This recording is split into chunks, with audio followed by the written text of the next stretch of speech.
Hello everyone, myself Sushmita. Welcome to my channel Learn English with Sushmita.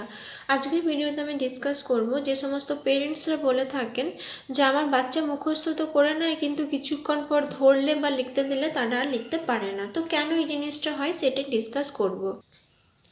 যখন আপনি আপনার বাচ্চাকে পড়াতে বসবেন, যেটা আপনি বোঝাবেন সেটা আপনাকে আগে দেখতে হবে সে ঠিকঠাক বুঝতে পেরেছে কিনা। যদি সে ঠিকঠাক বুঝতে পারে তাহলে কিন্তু সে পড়াটা মনে রাখতে পারবে বা আপনার প্রশ্নের উত্তর দিতে পারবে।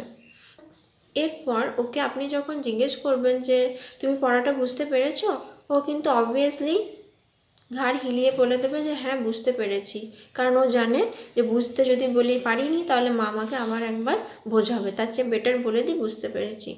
তো এটাও আপনাকেই কাজটা করতে হবে যে বুঝতে পেরেছে কিনা সেটা আপনাকে যাচাই করতে হবে। সেটা কি করে করবেন, সেটা হচ্ছে যেটুকু ওকে পড়িয়েছেন একটু আধটু যতটাই পড়িয়েছেন ওকে কিন্তু ওইটুকু থেকে প্রশ্ন করুন ছোট ছোট।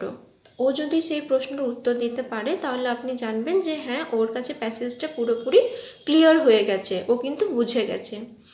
পয়েন্ট নাম্বার 3 হচ্ছে আমরা যেটা একটা ভুল করে থাকি, বাচ্চার পড়া মুখস্থ হয়ে গেছে মানেই হচ্ছে চলো এবার লেখো।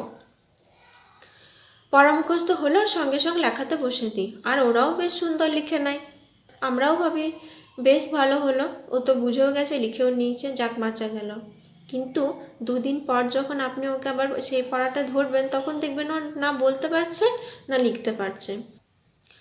এখানে আমি একটা কথাই বলবো যে বাচ্চাদেরকে কিন্তু সঙ্গে সঙ্গে পড়ানোর পর লেখাবেন না, কারণ ওরা সঙ্গে সঙ্গে লিখলে কিন্তু বেশ ভালোই লিখে নিতে পারবে। তাহলে কি করবেন, মোটামুটি 5 থেকে 6 ঘন্টা পর লেখাবেন, আদারওয়াইজ আপনারা নেক্সট ডেতে ওদেরকে লেখাবেন। তাহলে কি হবে, নেক্সট ডেতে আপনি বুঝতে পারবেন যে ও কী বুঝতে পেরেছে আর কতটা বুঝতে পেরেছে আর কী রকম লিখলো।